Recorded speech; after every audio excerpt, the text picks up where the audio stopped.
Hello and welcome back to Guff Stuff Weekly Podcast. Yeah, welcome. I'm your host, Javen, for the third week in a row. And I'm Guff. Today we're going to be talking about a fun tabletop RPG system called Stars Without Number. This will be the revised edition. It's by Kevin Crawford. It's a science fiction role-playing game. Good job, Kevin. Yeah. Making a good game. In a post-apocalyptic sci-fi world. I think, just for reference, I think the only place you can buy this is on Tabletop RPG. Yeah, or Drive-Thru RPG. Drive-Thru RPG. I don't think you can buy this on Amazon or anything. You can also pick it up from Sign Nominee Publishing. Okay, I didn't know that. That's where I got my core book, my fancy edition. It's a little bit spendy, but it's supporting an indie company. Right. You can easily just get the PDFs for, I think it's even a free system. Is it? That could be. I think it's a free system. I know there's a lot of...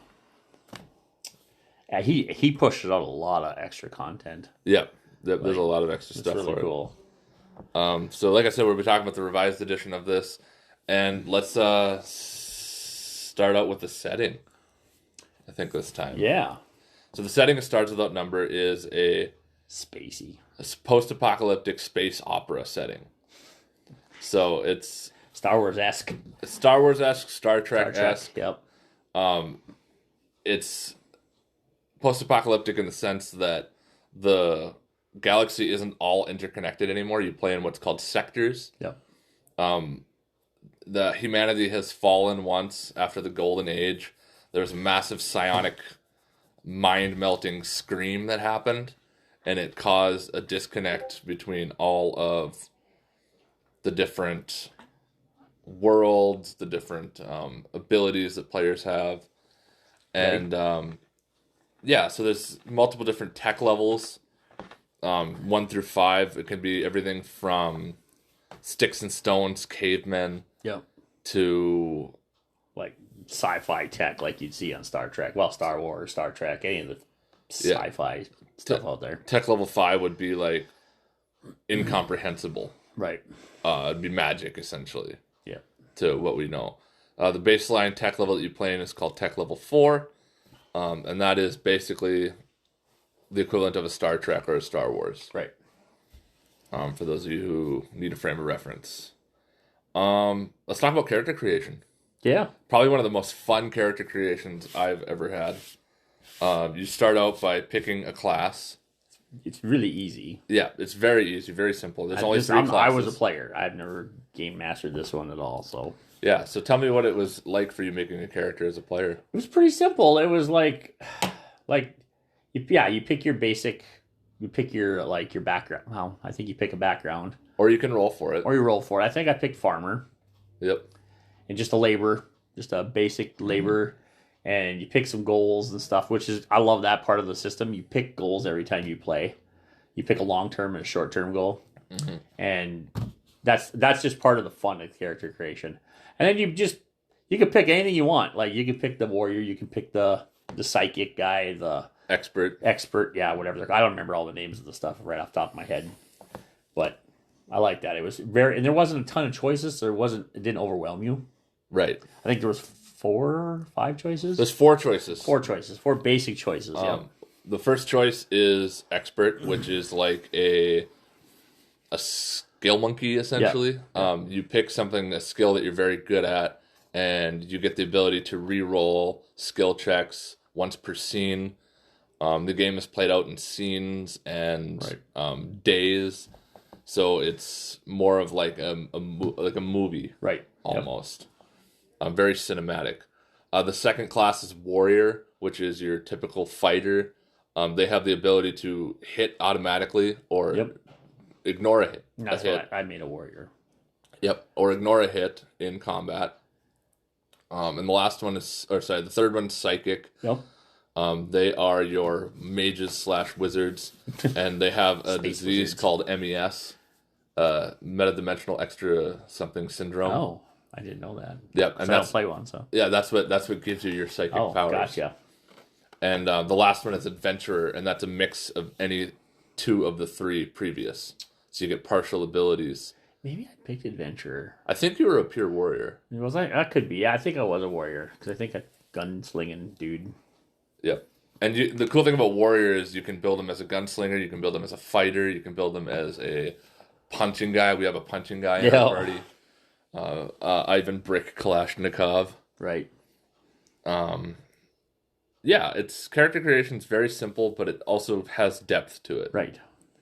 Yeah, because you get to choose those. I can't think of the words. You get as warrior, you get your different. Was it feasts? I don't remember the technical term for them. Focuses. Yeah. That's kind of cool. So 2 warriors. Like we have 2 warriors. One was a gunslinger, and the other one was a puncher. Yep. So I mean, there was completely different. Yep, and it's very, very. I think there's a total of like 20 or 30 foci, so it's not overwhelming in that either. Right. And you get plenty of those as you level up. Level 2, you get one. Level 5, you get one, and then so on and so forth. One of the cool things about character creation too is how hit points work. Yep. You roll a die 6 plus your con mod plus whatever other mods you have, and that's your hit points. So at level 1, you can have anywhere from 1 to effectively 8 or 9 hit points. Yeah. But a laser pistol does 1 die 6 damage. Your common weapon does 1 die 6 damage. So it's very easy to die in the character creation. Or not character creation, in the early stages of the game. Yep. During the early combat, yeah. Yeah, so it really encourages players to role play. Off of character creation a little bit is how you level up. You get leveling by completing your goals. So each character's, Guff talked about this a little bit, you make long-term goals and short-term goals. Yeah, it's a nice, interesting way to let the player choose what they want to do with their destiny. And it helps the DM come up with ideas as well. Yep. For keeping the players interacting with the worlds and the systems and the different stars. The campaign that we are playing, they're playing a trader campaign. So not like TRIATOR, but a TRAD. Or like trading wares. Trading stuff like that. They're running a free merchant vessel. And the whole idea of the campaign was, how do we make our monthly rent? Yeah. How do we pay for that big expensive ship? Yeah, the big expensive ship. And that's basically what the players have been doing. And we've been following their escapades for, probably 4 or 5 months now. Yeah, something like that. Bi-weekly, sometimes weekly. Yep. So let's go into the nitty-gritty a little bit. Let's talk about mechanics. It's a combination of 2 different systems. It's a combination of die 20 system, like your traditional Dungeons and Dragons, for attacking and combat. Initiative is based on a die 8, which is like old school Dungeons and Dragons. And then the skill systems are a 2 die 6 system. Right. Kind of similar to Traveler or Powered by the Apocalypse World, where you're rolling 2 die 6 and you're trying to hit a DC. Right.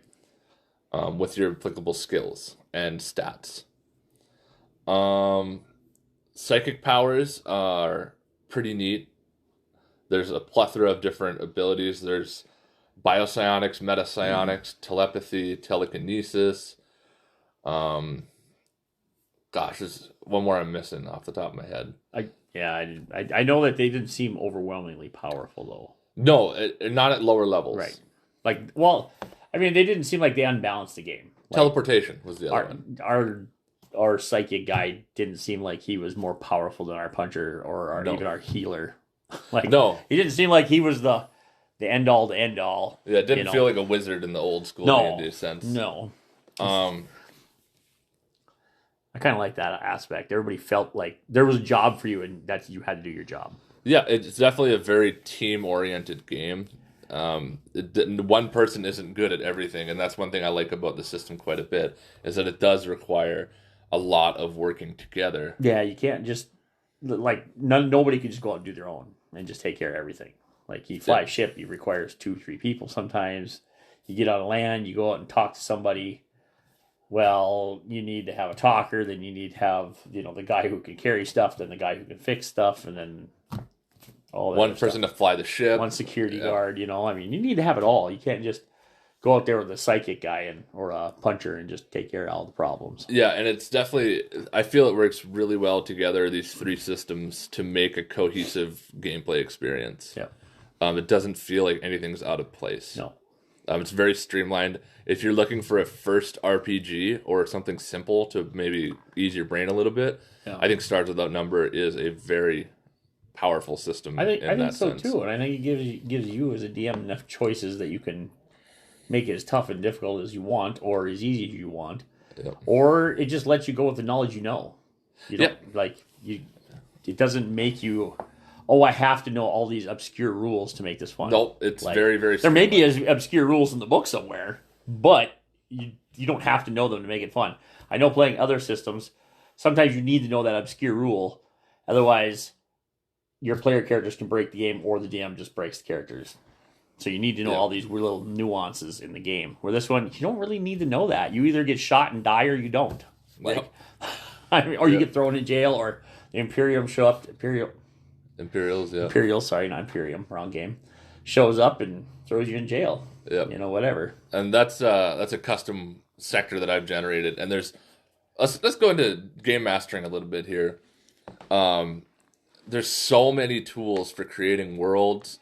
There's so many tools that are tertiary to the game as well, like Sectors Without Number, which is this beautiful program that a guy has written, and you can use it for free, or you can Patreon to donate to him to keep it going.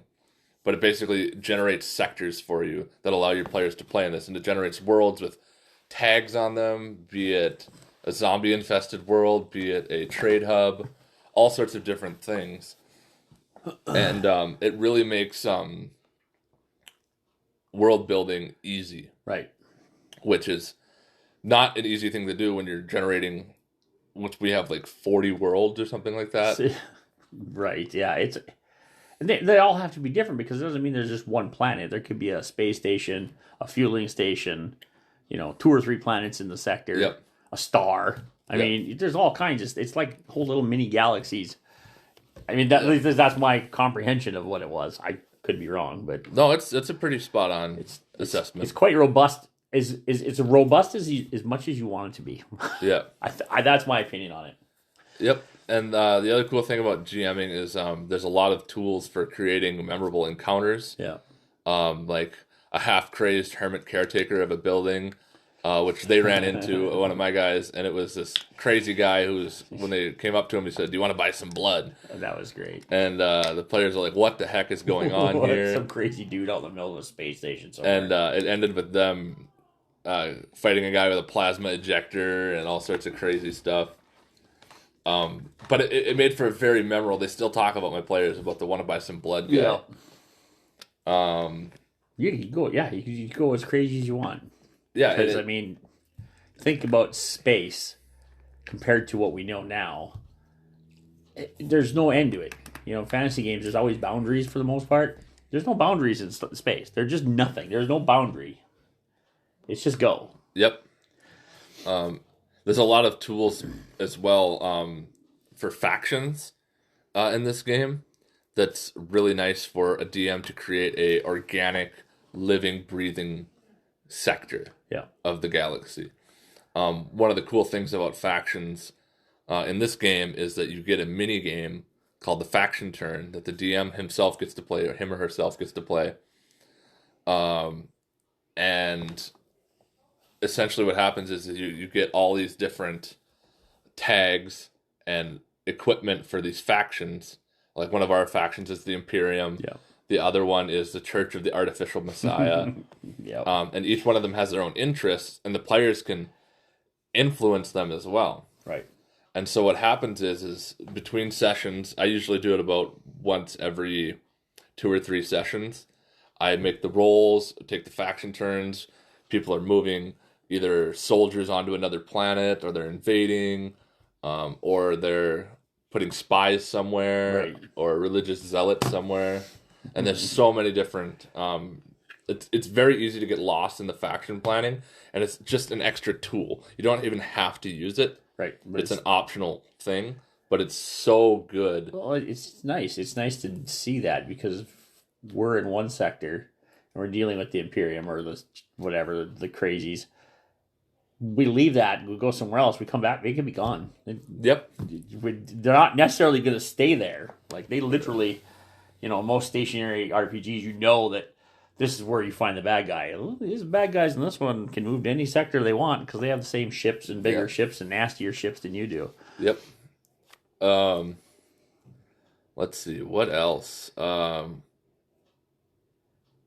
Props to the guy who writes it. I will say that. Kevin Crawford did it. I bought some of his stuff on Drive-Thru RPG, some of his expansions. And he's got extra races that he puts out. He's got extra gear, I think is one of the other ones. There might be even more stuff on sectors, but they've also published 2 more now games to go with this system. And they're all you can interchange them, you can put them together and make one giant system.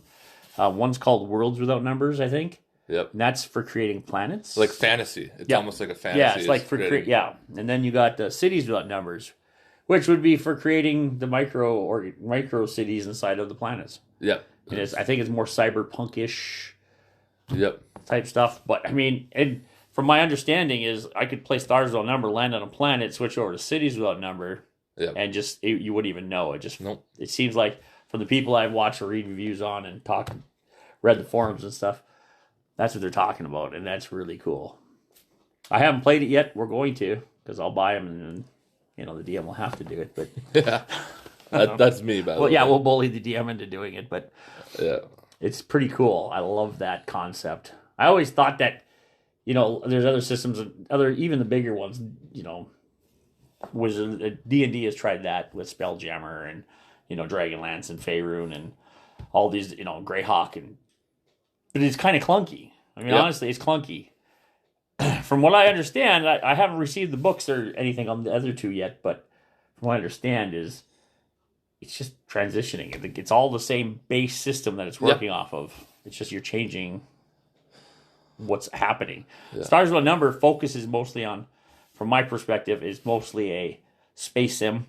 Yeah, that's fair. And it's mostly, you could go on land, and there's some stuff for that too. Yep. But it's mostly about the space travel and the big ships and big guns, and which is awesome. That's another thing too I want to talk about a little bit is the starships. There's so many types of starships. Oh yeah, that was one of the other books he published. Huge public book on starships. Yeah, and then there's in the core rulebook too. And the nice thing is it's one core rulebook.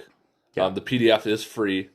If you ever want to play it. So you're investing nothing to try this. They do have an expanded core rulebook that you can pay for that has artificial intelligences, still pretty drones, mechs. So if you want to play Gundam, you can play Gundam. Yep. It's really cool. I heard the Gundam nerds across the world screaming. Yep. But back to starships. Starship travel is pretty scary if you don't have the right tools for it. So it's always good to have a player who has the right tools for it. Yeah, I would. Yes. Because you can end up in a hex that's empty with no fuel, and next thing you know, you're sending out an SOS to someone to help you. And who knows shows up. And who knows who shows up. It could be pirates. It could be zombie aliens. Whatever, yeah. Guy with blood bags. Could be anybody. And the starship creation is phenomenal. The starship combat is phenomenal. There's a whole nother system for starship combat where you generate points and spend those points on each of the sections of the ship, be it the engineering section, the gunnery section, the communication section, the bridge, the piloting section. And you can interact with each other. Each person takes a station on the ship, and each one of those interacts with the others to give bonuses, to interfere with the enemy, to do all sorts of different things to either hinder or help the players. Right. Yep. It's pretty cool. I enjoyed the time that I played it. I haven't been playing as much as I want to, but it was absolutely fun, and it will be something I will play. I will play again. As long as there's, I don't know if I'll ever DM it just because of maybe I will. It seems fun. It doesn't seem that hard, and a lot to keep track of, but Yeah, it's definitely something for some tips I could give you guys for DMing it, especially campaign building, is make sure that you give your players agency. which, if you don't know what that means, it means to make sure that your players have free will. Don't try to railroad them at all. This is a sandbox game. Yeah. The other thing you can do is create compelling villains and antagonists.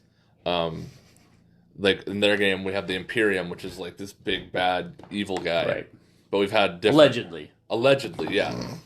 I've run 2 campaigns in this sector so far. One where everybody was playing Imperials, and the one where everybody's playing Imperial citizens who are rogue Imperials.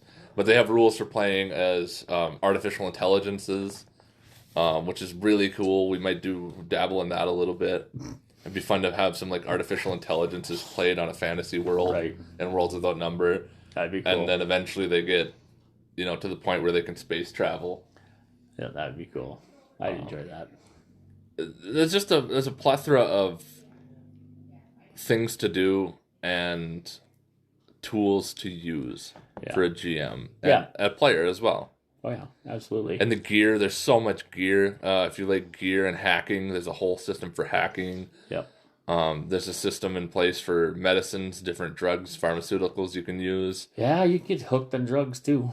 Yep. There's side effects and it's all kinds of stuff. It's cool. I like it a lot. Yeah, it's a very robust system for only being a 300-page book. Yeah, 300-page book. That's not bad, and it's very streamlined, very very tasteful, very setting appropriate. All in all, I give it probably I would say an 8 out of 10. Yeah, I mean, it's fun. Yeah, from what I've played of it, it's a very good system. I can't argue that number at all. And that's basically starts with that number. We'll be talking probably a little bit more about some indie RPGs in the next coming episodes. We don't have too much planned out right now, but keep your ears and eyes peeled for the next episode.